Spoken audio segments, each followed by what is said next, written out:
2026年3月份，霍尔木兹海峡这条水道最窄的地方只有33公里，一艘游轮从这头开到那头，顺风的话不到1个小时。但是全世界每天 20% 的石油，每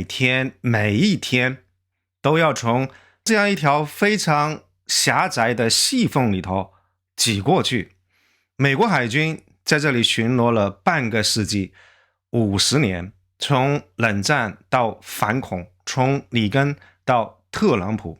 第5舰队的驱逐舰一直都是这样一条水道上最醒目的存在。你可以不喜欢美国，但是你必须要承认这个事实。这半个世纪以来，全球石油贸易的安全基本上就是美国海军在兜底。但最近这几周，霍尔木兹海峡上的商船、油轮散装船集装箱船，他们不约而同都在做同一个事情，就是更改应答器，在船舶的 AIS 系统里头突出显示自己的中国血统，或者是与中国的关联。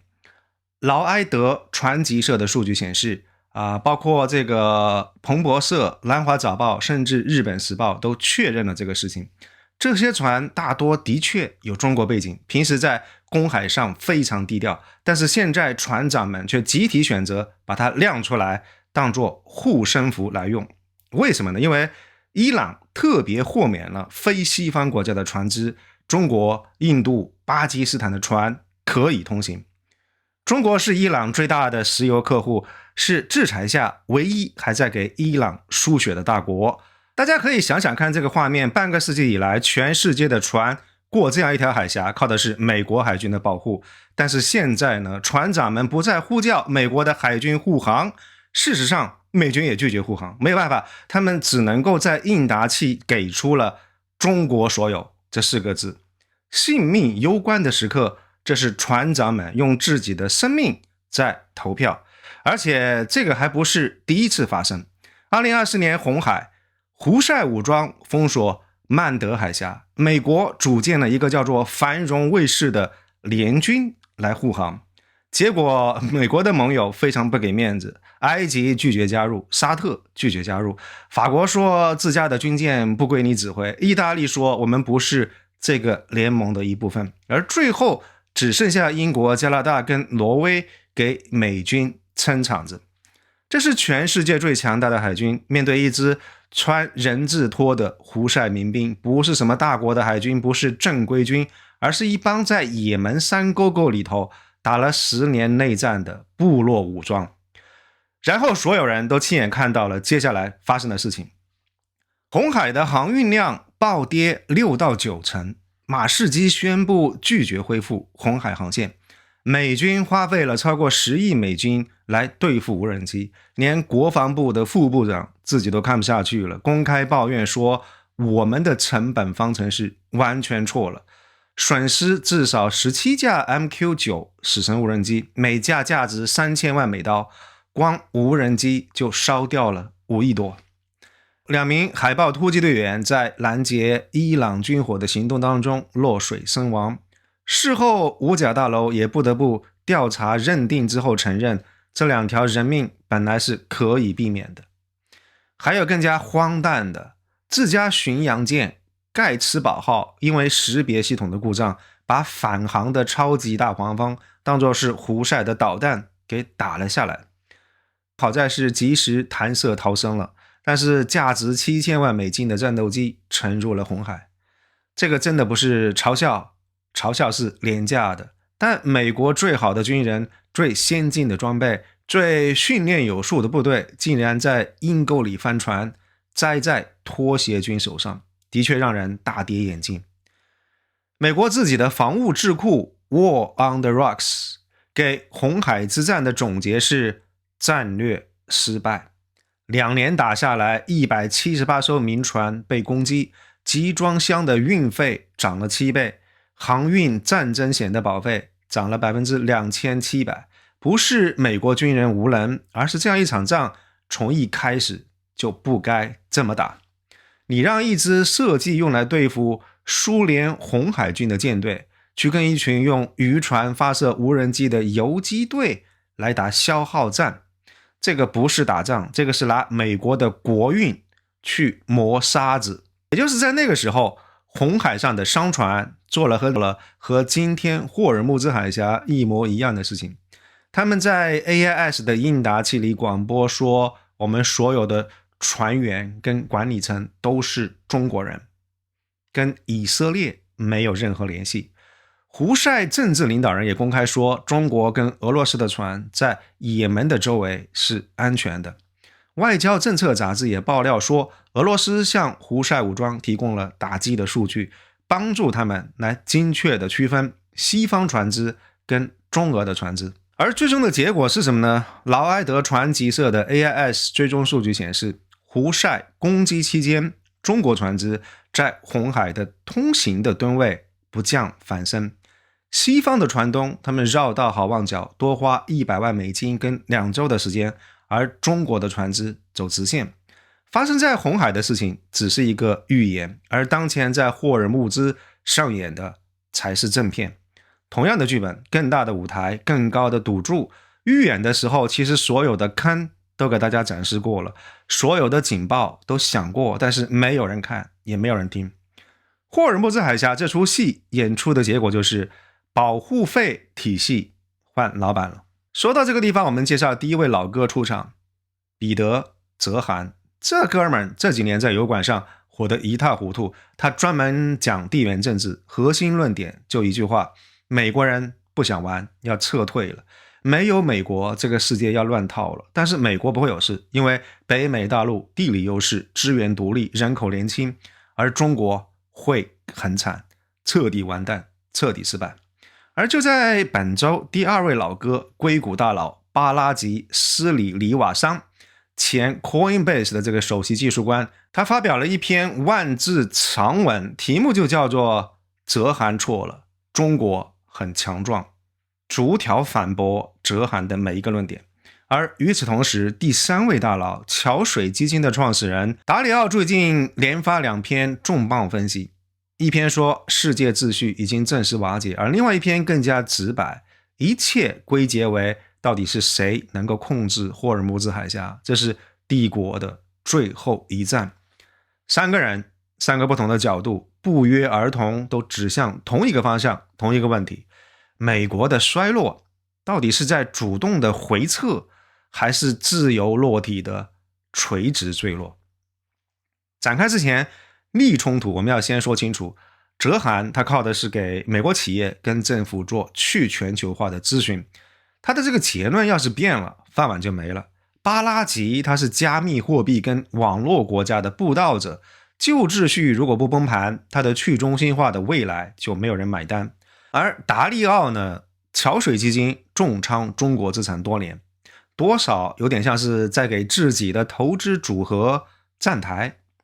3个人他们都是有真功夫的，但是他们的观点需要您自己来判断。我今天要做的事情就是把这3个人的论点拆解开，挑选其中经得起考验的精华部分，看看共同为我们揭示了一个什么样的趋势跟未来。我们从那个美国回老家照样赢麻了的这个故事开始。巴拉吉对于这个叙事的反驳很简单，他直接拿数字来砸脸。贸易战打了7年，中国的全球份额不降反升，2025年贸易顺差接近 1.2 万亿美刀，历史高位。美国花了7年试图要绞杀一个对手的贸易，结果对方比你们开始打的时候更强壮。制造业，中国在光伏、造船、无人机等10几个领域里面全部都是全球第1名。它不是第一梯队，而是第1名。而真正要命的是海军的产能，如果要论今天的存量，美国依然是碾压级别的领先，有11艘超级航母，全球最强的核潜艇编队。如果今天中美爆发全面海战，美国一定会赢，这个没有什么悬念。但是泽韩他犯的错误是只看静态的快照，不看动态的趋势。美国海军部长自己都承认，中国一个船厂的产能能超过全美所有船厂的总和。2战时美国炮兵疯狂造船，淹死了日本海军，而今天有刨冰能力的是中国。而且这个还不单单只是产能的问题，是体制病。冷战时期，美国有几十家军工企业疯狂内卷，造出了 F-14跟阿波罗计划。但是今天经过各种兼并重组之后，只剩下几家寡头，高管的奖金跟股票回购挂钩，它不跟战场的效能挂钩。我们看看那些原计划2个亿，最后超支到5个亿一收的滨海战斗舰，他们连基本的防空都做不好，只能够提前退役。打败美国海军的不是中国这个对手，不是穿拖鞋的游击队，而是华尔街的财报。而至于说到人口跟北美的安全，巴拉吉的嘴很臭也很毒。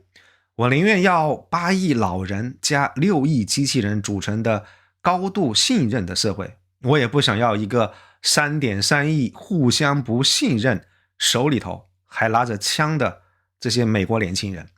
而达里欧更是补了一刀，他研究了500年50多场内战跟革命，触发内战最可靠的先行指标就是3样东西。第一个是政府债务失控，第二个是巨大的贫富差距，而第三个是一次严重的经济冲击。我们来对比看看今天的美国37万亿的国债，利息支出已经超过军费，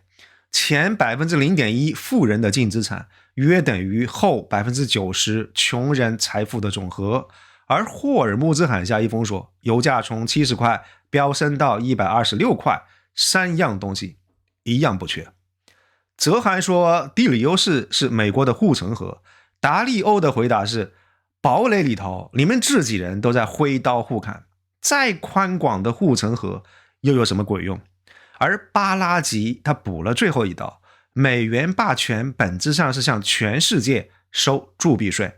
2020年以来印了差不多6万亿美元，摊到80亿地球人头上，大家还能够勉强忍一忍。但是美国一旦撤回北美搞孤立主义，这6万亿由 3.3 亿人来承担，但这个还只是表面症状，真正的问题在于这个地方。泽韩他跟美国设想了一条有序撤退的道路，仿佛美国还有比较充足的时间跟政治的意愿去从容的完成帝国的战略调整。但说实话，这个假设其实错得离谱。忙于内斗的美国早已经错失了最好的战略机遇期。2023年到2026年这几年，世界没有温柔的等待美国人做好心理建设，然后非常优雅的完成撤退的步骤。乌克兰的绞肉机在消耗北约的弹药库，红海的拖鞋军在掏空第5舰队的武器库存，而现在特朗普又在折腾伊朗跟霍尔木兹海峡，3场危机在3年内接连叠加，原本可以拖延的帝国的衰落的过程，逼成了必须要立刻去面对的紧急状态。而大家都知道，中国给自己定下了2027年的时间窗口，这是一个公开的军事规划，时间一到，中国的军事现代化会达到某个临界点，足以在台湾周边对美国造成不可承受的伤害的代价。而现在已经是2026年3月份，还有多少个月，大家可以自己算一下。更要命的是什么呀？美国的2党在极化的泥潭里头互相指责，要么就是瘫痪不决策，要么就是像钟摆一样左右乱摆。美国只能够像是一个不断放血的伤患，在中东被一点一点消耗干净。这个不叫战略收缩，这个叫做溃散。泽韩他的确是抓住了这个过程当中比较正确的变量，比如说航运在断，供应链在裂开，人口在老龄化，世界变得动荡，但是他的方向搞反掉了。他说的是美国主动离场，世界因此陷入混乱，但真相可能会更加冷酷。美国被时间跟权力的双重压迫，只怕未必还有体面而优雅的主动撤退的选择，只怕剩下的是被逼出来的一个狼狈的撤离。那如果这个场景是真实的，那么接下来要问的这个问题就很关键了。我们目前现在当下正在见证的到底是一个什么级别的历史事件？答案或许在1956年的苏伊士运河。1956年7月份，埃及总统纳赛尔干了一件事情，把苏伊士运河国有化。这样一条运河是当时大英帝国的命脉，2/3的欧洲石油从这个地方经过。当时的这个首相艾登暴怒之下，联合法国跟以色列直接出兵攻打埃及。在军事上来看，英法以三国联军他们是赢了，赢得非常漂亮。但是然后呢，日不落帝国就从此之后正式老死亡了。不是因为军事上的失败，英军并没有被埃及打败，杀死大英帝国的是4件事情在2个星期内同时发生。我需要大家记住这个顺序，因为待会儿我们要拿它来对照当下发生的事情。第一个是金主翻脸，美国当时是英国最大的债权国，他们直接威胁要抛售掉手里所有的英镑债券，而与此同时阻止英国从 IMF 借钱，1分钱都不给。这个不是敌人在攻击你，而是你最亲密的盟友在掐掉你的氧气管。第二条是盟友切割，加拿大、澳大利亚、大英帝国他们的自家人公开在联合国投票反对英国，你自己的小弟当着全世界的面跟你划清界限，还要反对你。第三个是货币崩了，英镑遭遇大规模的资本外逃，这个市场比任何政治家的反应都要诚实，钱用脚投票往外跑了。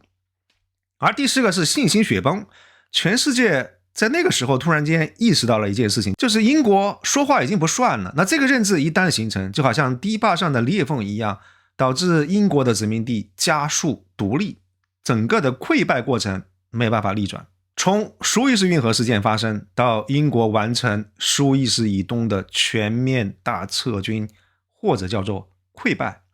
大概只花了15年。但大英帝国真正的死亡就发生在1956年这短短2个礼拜里头。那这个教训到底是什么？帝国不是被敌人的军队杀死的，帝国是被信用破产杀死的。一旦全世界同时意识到一件事情，就是你不行了，那就在那个瞬间，不管当时你手上还有多少艘航母，有多少个核弹头，你就已经死掉了。剩下的历史的垃圾时间只不过是收尸入殓的过程。好了，我们现在把这个模板覆盖到霍尔木兹海峡上。2026年2月28号，美国跟以色列对于伊朗发动实施怒火行动，斩首哈梅内伊。伊朗随即反击，导弹周围乱射，打了约旦、阿联酋跟卡塔尔的美军基地。3月2号，伊朗封锁霍尔木兹海峡，而3天之后调整为歧视性的封锁，只封西方盟国的船只，海峡通行量暴跌 70% 到 90%， 布伦特原油从70美元飙升到126美元。这里头有一个悖论哈，美国现在是全球最大的石油生产国，基本实现了能源自给。霍尔木兹海峡堵了，理论上来说受伤最大的并不是美国，而是中国。中国 60% 以上的进口石油要走霍尔木兹海峡，所以按照这个逻辑来说，封锁海峡应该是掐住中国的脖子才对。但实际发生了什么？伊朗搞的是一个歧视性的封锁，中国的船可以照样过，就连美国财政部长贝森特都坦言说，美国没有能力解决水雷跟油气的问题，只能够选择性的释明，让当下这么一个非常奇怪的现象任其发生。换句话来说，就是美国的军事干预反而巩固了中国在霍尔木兹海峡这条航道上的经过伊朗认证的优先通行权。而顺着这个逻辑往下挖，你就会触碰到美国霸权底层一个最致命但是也最讽刺的 bug， 我管它叫做帝国公共品陷阱。帝国并不是靠到处扔炸弹来建立起来的，真正能够维系霸权的是它能够为全世界提供一种别人提供不了的公共产品。当年大英帝国提供的是自由航行跟打击海盗，英国皇家海军它巡逻全球的航道，代价是自己扛，但是全世界都可以搭便车，红利是全世界来分。而最大的受益者是谁？美国跟德国，这是两个在当时崛起当中的工业大国，他们可以利用英国用血跟国库里的钱来维护的航道安全疯狂出口，疯狂增长。而到了最后，美国在1956年对于英国来了一记金融绞杀，直接逼迫自己从前的老师从苏伊士运河滚出去。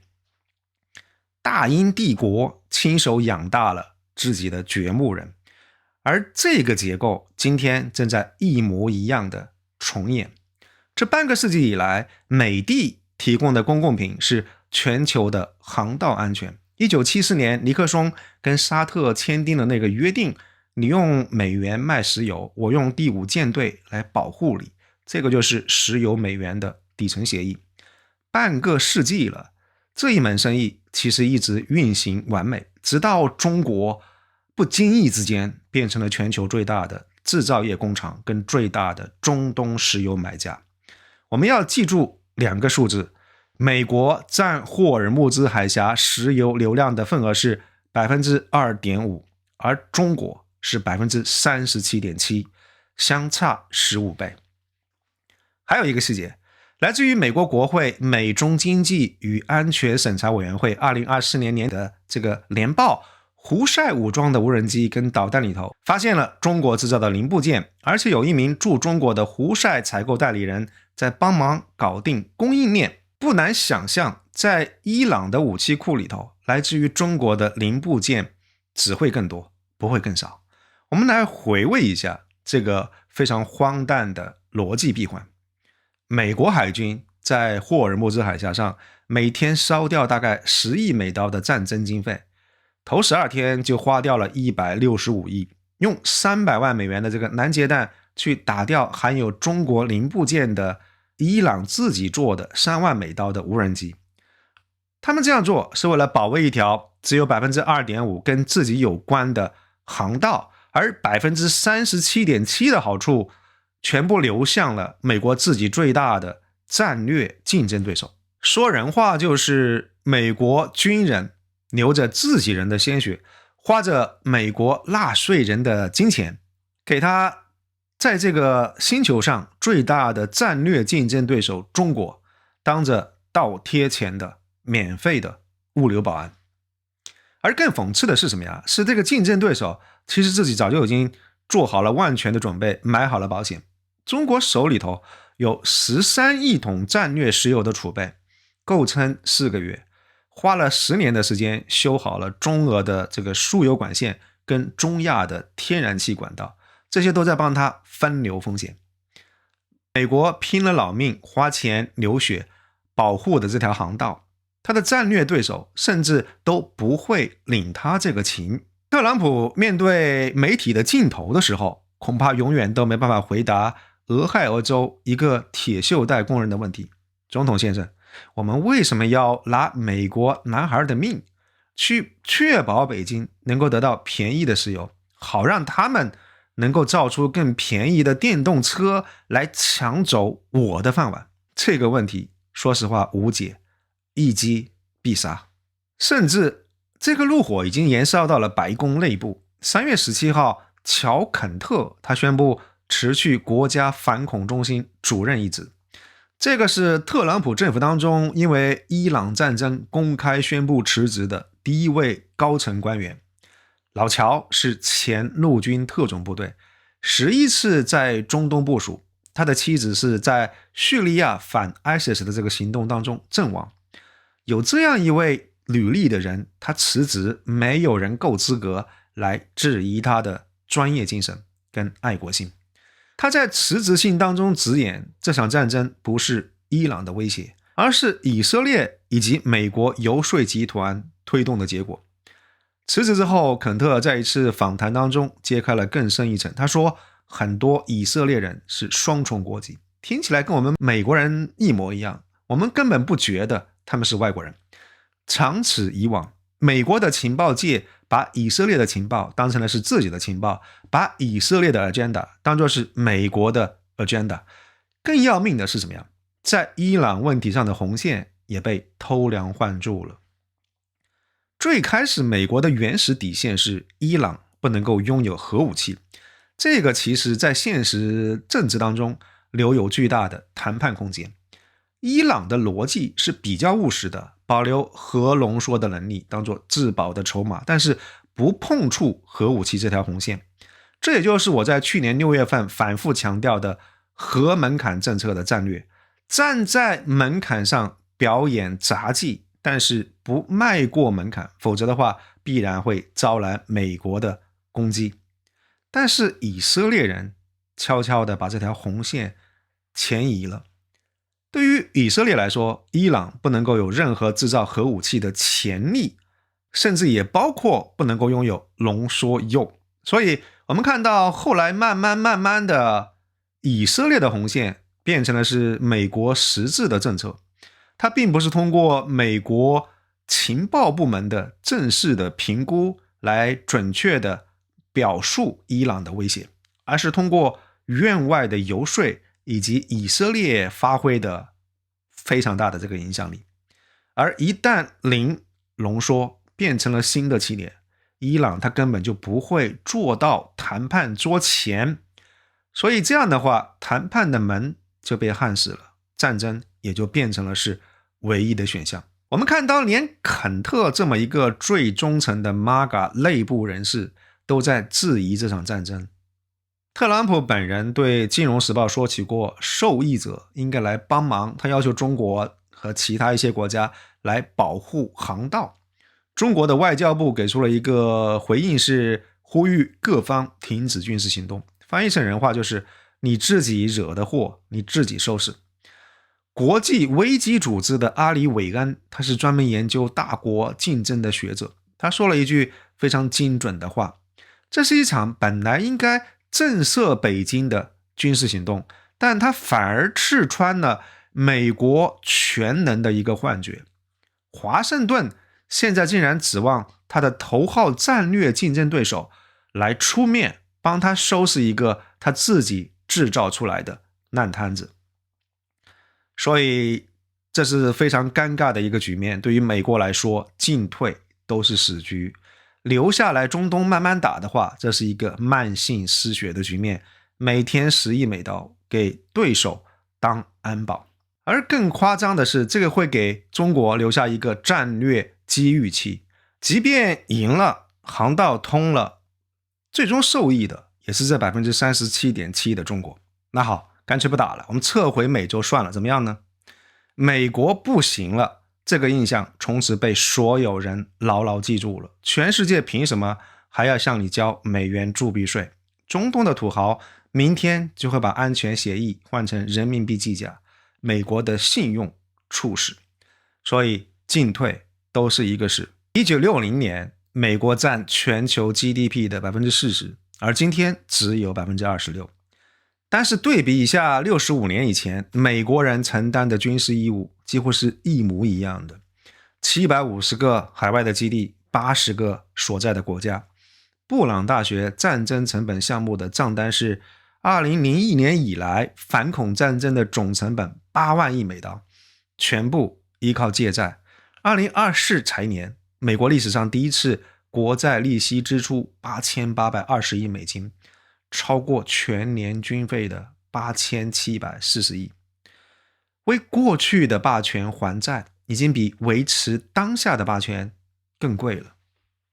这个就是普林斯顿大学国际关系教授罗伯特·吉尔平在1981年就曾经预言过的霸权失衡的状况。当维持全球霸权的这个成本超过了它能够带来的收益的时候，这个系统就注定了要翻转。而达利欧说的更加直白，帝国的兴衰就好像潮汐一样，它来了又去了，你很难改变，也很难与之对抗。还有一层更深层次的绝望，石油美元的前提是石油是全球经济的血液，但是能源转型在加速，电动车在鲸吞燃油车，光伏跟风电在蚕食火电，而这些新能源产业链的制造中心在什么地方？在中国。全球 80% 的光伏组件， 60% 的风电设备，超过 60% 的电动车都是中国制造。美国是在为一个正在过时的棋盘而拼命，而中国已经在另外一张桌子上重新开局了。当然有人会说，美国这不叫崩溃，叫做帝国资产置换，也就是主动放弃海洋的航道，重兵集结，在新链的低轨卫星跟 AI 算力上打造一个新的数字版的霍尔木兹海峡。但问题在于，霍尔木兹海峡的这个石油，它供养的是全球80亿人的实体供应链，这个是普惠性的公共品。算力跟低轨卫星，它养的是硅谷跟华尔街，这个是精英型的公共品。当你只提供昂贵的数字特权，却不再保护廉价的生存物资的时候，大家可以想象一下，绝大多数普通国家，他们只能够去寻找新的大哥。这也就是为什么我把这个叫做2026年的苏伊士时刻。1956年，英国人撤出苏伊士运河，是因为美国的金融逼宫让他们打不起这场仗了。2026年，美国人在霍尔木兹海峡面临的是他们突然间发现自己已经不敢赢了，因为赢了就是在用自己的国库来补贴竞争对手的崛起。好了，让我们回到具体的当下的事件上来。特朗普在呼吁北约的盟友，包括日本、韩国、澳大利亚，甚至也要中国一起派军舰来保卫海峡的通行自由。然后全世界都给了他同一个答案，德国人、法国人、澳大利亚人都拒绝了，日本人也拒绝了，英国人象征性的派了2艘军舰，但是明确表示不想被拖入更加广泛的战争。而海湾国家战前就公开声明，不允许美军使用他们的领土发动进攻。还记得在视频前面所说的吗？杀死大英帝国的这4个条件。现在让我们把1956年的这4把尖刀原封不动的架在2026年美国的脖子上来比对一下。金主翻脸，1956年英国有一个金主是一刀两断。2026年美国面对的是100个国家各自做出来的100个小的决定，美债被抛售，黄金突破5400美元，越来越多的国家在搭建绕开美元的交易网络。1956年是一刀毙命，2026年是千刀放血，方向一样，但是死法不同。盟友切割比1956年恐怕更加彻底，北约主要成员国直接拒绝出兵。布鲁金斯学会起了一个标题叫做不存在的联盟，这不再是1个2个盟友扭扭捏捏，这个是整个联盟体系同时在说不。货币危机，黄金已经5400美金了，全球在抛售债券，去美元化是在加速。当然还没有去到英镑1956年这种崩盘的情况，但是趋势是很清楚的。信心雪崩，这个就是那些船长在海峡更改应答器的意义所在。1988年伊朗在海峡也同样是布雷，他们炸了美国的护卫舰。美国海军3天之内发动了螳螂行动，是2战以来最大规模的海上交战，非常干脆利落的摧毁了2个伊朗的石油平台，击沉伊朗的3艘军舰，整个过程就好像拿刀切黄油一样，非常的利落。从那以后，没有人敢在霍尔木兹海峡跟美国海军找事。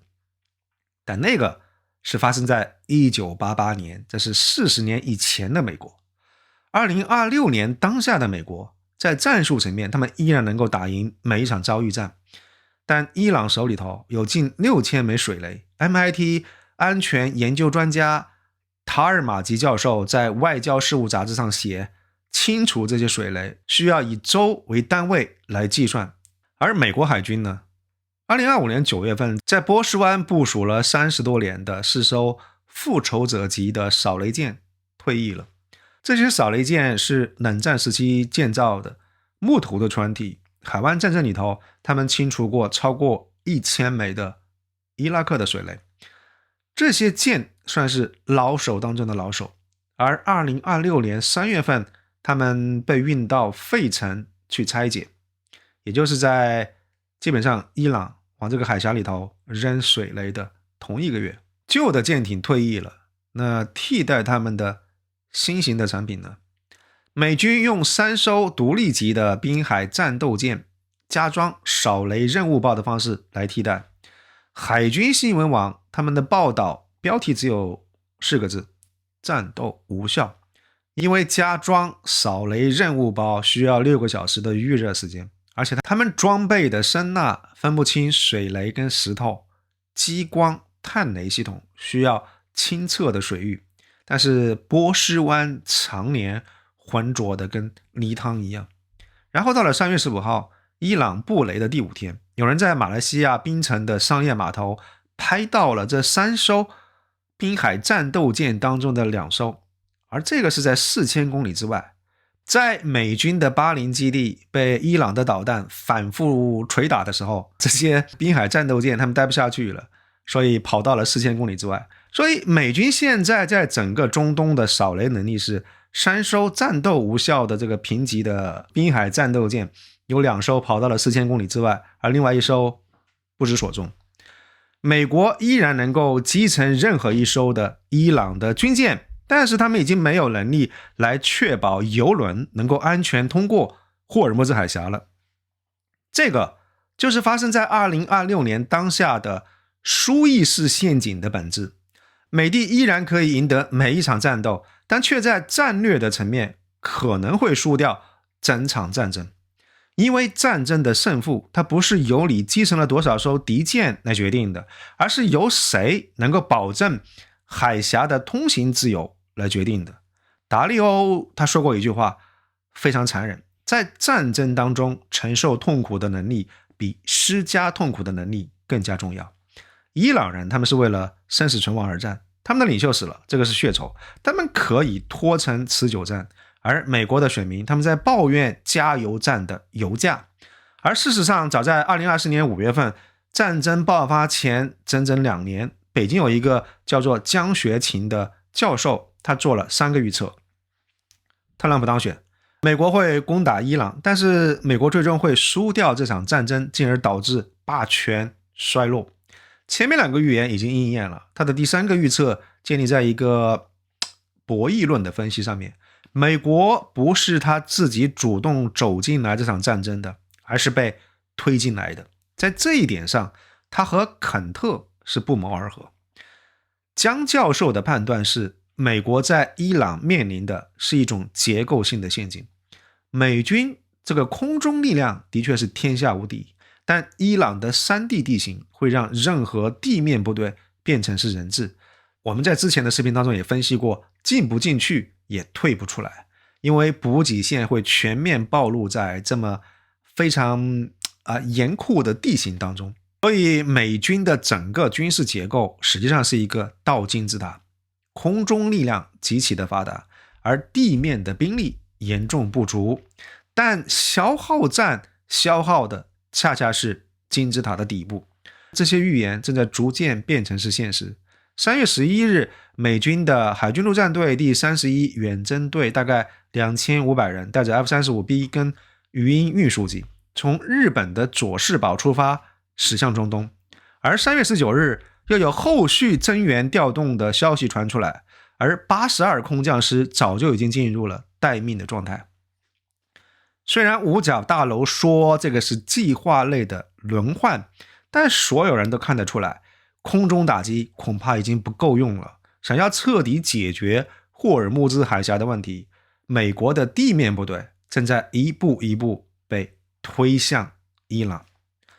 倒金字塔的底部现在开始要填人了。1965年，第一批美国的海军陆战队登陆了越南，3500人，然后变成是18万、38万、48万，最高峰去到53万人。每一次征兵的时候，白宫都说这是最后一批。从2500人的这个战靴落地伊朗的这一刻开始，一旦这个过程启动，恐怕就不可逆了。越战是这么样填进去的，阿富汗也是这样填进去的。蒋教授他用了一个2400年以前的故事来做类比。雅典曾经是地中海的超级大国，他们当年派出了有史以来最庞大的远征舰队去攻打西西里岛，结果全军覆没。从西西里岛的惨败开始，雅典帝国的崩塌就不可逆转了。但是在2026年的当下，有一样东西是1956年没有的。1956年苏伊士危机发生之后，英国不得不退位，美国来接班。但是当时美国已经是超级大国了，它已经有蓝海的海军，它欠缺的只是一个加冕仪式。而2026年一旦权力的宝座旁落，也有人在旁边等着了。全球最大的海军，全球最大的贸易国，全球最强的造船能力，世界工厂，所有那些在海峡边上改了应答器挂载中国国旗的船长，他们就是证据。哈佛大学肯尼迪学院的创始院长艾利森，也就是《注定一战》的作者，他曾经说过一句话：这样一场中东战争在北京的眼中，它根本不是威胁，是素材，是为美国不可避免的衰落这个叙事拿到了新鲜滚热辣的实证。如果一旦美国它没有能力保住航道的自由，那金钱跟人心就会涌向哪里呢？我想这个答案已经写在那些海峡边上的货船跟邮轮升起的旗帜上了。但如果美国真的撤退了，中国会不会马上接手来当这个世界警察呢？大概率是没有准备好的。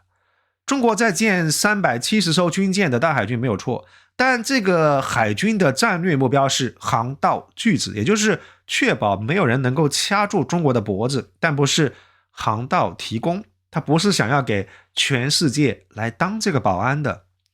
尤其是有英国跟美国的这个下场做前车之鉴，中国不会想当下一个冤大头。这个就回到了 MIT 经济学家金德尔伯格当年的洞察：当旧的霸权不能够，而新的霸权不愿意提供这个世界的公共品的时候，1930年代发生过什么？全球的经济萧条，世界大战，没有人兜底的世界。这不是一个自由的世界，而是回到了丛林。 CIA 的解密档案里头有一份1972年的绝密备忘录，波斯湾不列颠制式的终结。这个备忘录记录了1971年英国撤出波斯湾以后发生的事情，并没有和平的权力交接。伊朗当时是想要做这个警察，但是阿拉伯国家他们不服，而沙特当时不够格，伊拉克忙着搞革命，各路诸侯在英帝国留下的尸体上互相撕咬。但是 CIA 也记录了一个反直觉的现象：天塌了并没有立刻一塌到底，真正的威胁是来自于内部斗争、领土纠纷、革命运动，这是一些碎片化的、低烈度的，但是永无止境的摩擦。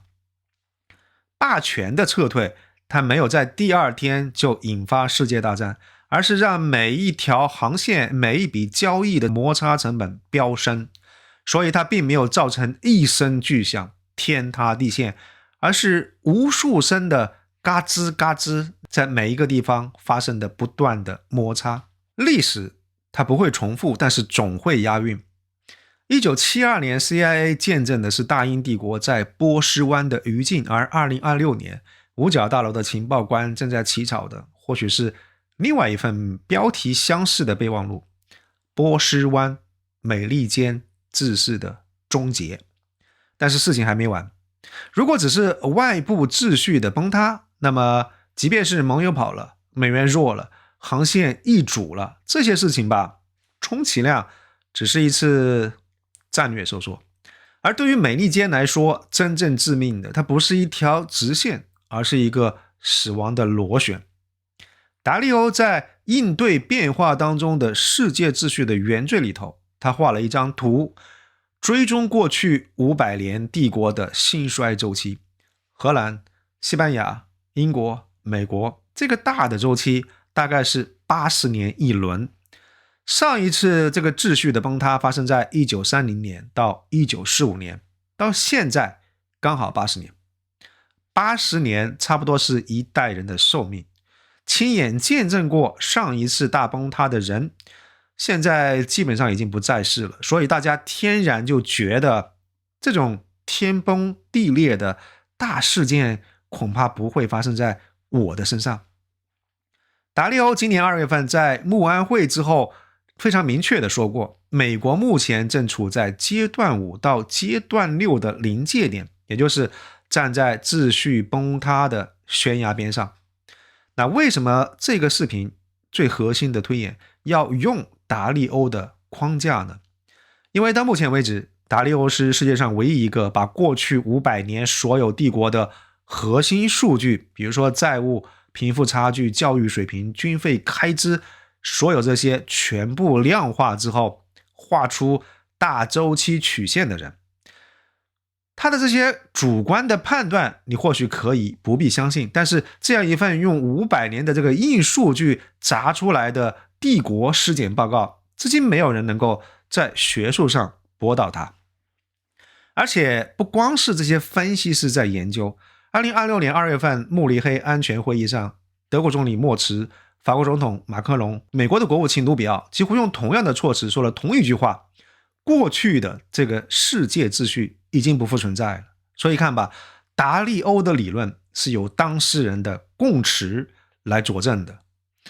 而如果只是外部秩序崩塌的话，美帝可以归缩北美，真正致命的是达利欧他指出来的一条铁律：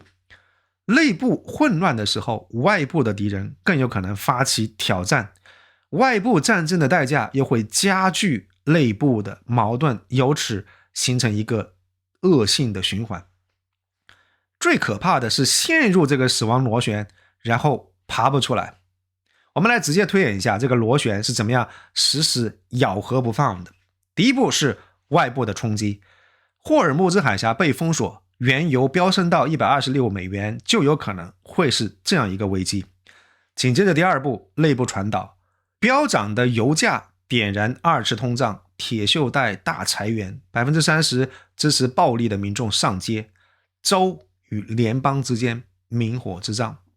这个就逼出了第三步，政治止损。白宫为了保住中期的选举，有可能会被迫下达撤退的命令，或者特朗普随便找一个理由说我赢了，赢得很彻底，所以我们可以非常光荣的从波斯湾撤退。有些观众听到这个地方可能会问，美国人签一个停战协议，回到战前不就完了吗？什么事都不会发生，对不对？但其实霸权就好像是银行的信用，发生过一次挤兑，储户的记忆就会永远存在。5万美元的无人机能够逼美国人认怂，那这个价码的标签一旦贴上之后，撕都撕不下来。帝国根本没有回到原点这个选项，所以第四步就来了，竞争者入场。第5舰队一龟缩，中国的护航编队可以顺势来接管。中东的土豪连夜把安全协议换成一带一路跟人民币来结算。最后就是第5步，螺旋彻底闭环，美元的霸权松动，信用被削弱。下一次危机爆发的时候，盟友跑得更快，美国国内的通胀会更狠。一旦卷入这个螺旋，航母再多你也踩不住这个刹车。达利欧有一句话，就是在阶段5温和派变成少数派，在阶段6温和派不复存在。历史上每一次发生帝国崩塌，当事人都会觉得这种事情一定不会发生在我们这一代人身上。荷兰人这么想过，西班牙人这么想过，英国人在苏伊士之前也这么想过。不是说帝国太衰弱了，是陈平日久，太久没有见识过剑与血，以至于忘了它长成什么样了。但历史的灰尘落到每一个人头上就是一座大山。讲到这个地方，暂停一下我们这个分析师的模式，说一点掏心窝子的话。有心的观众可以数数看，我们这个视频从头到尾到底提到了多少个人的名字。全部都是美国各界大佬，西方人视角，全是被中共收买的大外宣，对不对？醒醒吧，兄弟，我们来面对这个残酷的现实。美国的衰败从过去只有他的对手在说，变成现在美国人自己在诊断，自己人在承认。说实话，这个转变的速度比我预期要快很多。这样一种规模的全球霸权新旧交替级别的秩序更迭，上一次发生在80年以前，咱们的爷爷奶奶辈，他们当时不得不经历的这些货币贬值、资产重新定价、就业洗牌、人口大迁移，不是因为他们做了什么错误的决定，而是因为他们那个时候刚刚好活在一个周期的转折点上。而现在的我们也大概率活在这样一个世纪转折点上，当然不是说100%，而是大概率。这意味着什么？意味着我们过去几十年累积下来的很多常识跟认知，比如说美金 YYDS， 美股长期向上，全球化会继续，世界和平，供应链是稳定的，所有这些他们都是在建立在一个特定的稳定的世界秩序之上的。而如果这个秩序正在更迭，那么建立在这个基础之上的，建立在这个前提之下的常识也到了需要重新审视的时候了。达利欧给了一个非常具体的建议，当然在这个地方不是构成艾森给大家的投资建议哈。达利欧曾经说过，在帝国衰落时期，卖掉债务资产，买入黄金，因为战争是需要靠印钱跟借钱来打的，而这个会稀释掉所有债务资产跟货币。500年以来，每一次帝国的更迭，黄金都是最后站到底的资产。这个应该是近年来黄金价格屡创新高的底层逻辑。但达利欧给的这个建议，它只是底线，更重要的是